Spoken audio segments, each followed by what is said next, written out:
Graphic Nature released a new album, and it's really fucking good, isn't it? So good. Oh yeah. I think blistering is the word.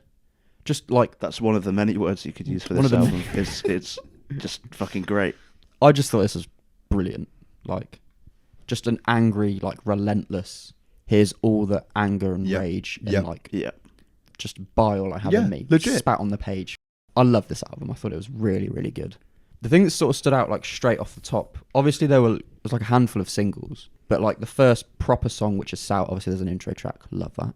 But Sour having like quite over drum and like, bass drum and section. bass Yeah. influences. This was the main, so tasty. When I first listened to it, I was thinking like, yeah, okay, we've heard the singles, we've got an idea of what's going on, and then boom, drum and bass, and I was like, what? Okay, Yeah, we're doing that something song different. was really cool. I really like that song. Yeah, the D&B breaks go fucking hard, and I feel like with stuff I've said before about sort of listening to metalcore and sort of things that sort of have like quite a relentless attack, it is good to sort of chuck in some palate cleansers in between. Like Skin Dread's like Babylon, their like first album, sort of did the same thing.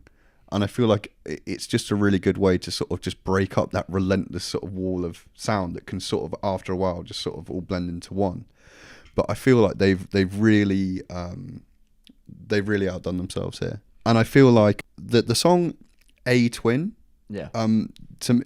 actually had massive Linkin Park vibes. I don't know definitely. if you guys, And I feel like Graphic Nature, just as a band as a whole, I reckon one day we're going to be able to sit back and be so smug. Oh yeah, we were onto Graphic Nature way before everyone else. You know, it's one of those. We knew them before they were cool. Before they were cool, yeah. I mean, they're already cool, but you know what I mean. Yeah, I really do feel like Graphic Nature is not a name that's sort of like gonna disappear anytime soon. Like, I think this is just the beginning for them, and I really do think that they are going to become quite a name. They're going to do some great stuff. They're going to hop on some great tours, and I'm really excited to see where they get to. We know, because we've chatted to them and whatever, like how nice they actually are, and I feel like they deserve the world. Yeah, absolutely. The thing that really struck me the most on this album was like how hook-filled it was.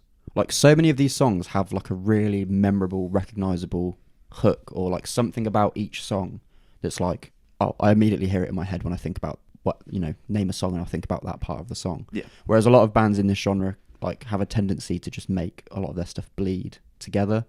Whereas this feels like the way that the album flows and the way that songs like vary between each other makes it just a really, really interesting listen. And like, also the runtime helps a lot because it's so easy to just like 34 minutes. Yes, that's what I want from an album. I don't want to listen to an album for an hour. It's like they've created a kind of a soundscape as well across the album. Like there's times at the start of the downpour, for example, where it almost sounds like someone's throwing acid or something on a exposed circuit board, and it's all just like fizzing and glitching and breaking apart. And if you listen with kind of decent headphones or a decent speaker system, then you can kind of just, it's almost like the noise is just like swirling around and sort of circling your head, and it's like you're just encased in this little world of desperation and suffering that they're sucking you into. Yeah, and the thing that like has stood out to me the two times I've seen them live is that once it starts, you're sort of in a bit of a whirlwind until it finishes. Like there's sort of almost like no escape. Like you're stuck on a roller coaster. Yeah, and the album felt the same. I thought it was just a phenomenal debut album. Agreed. I had a lyrical callback that ties into exactly what Josh has said. The cage has well and truly been unlocked, and Graphic Nature are going to go on to do great things.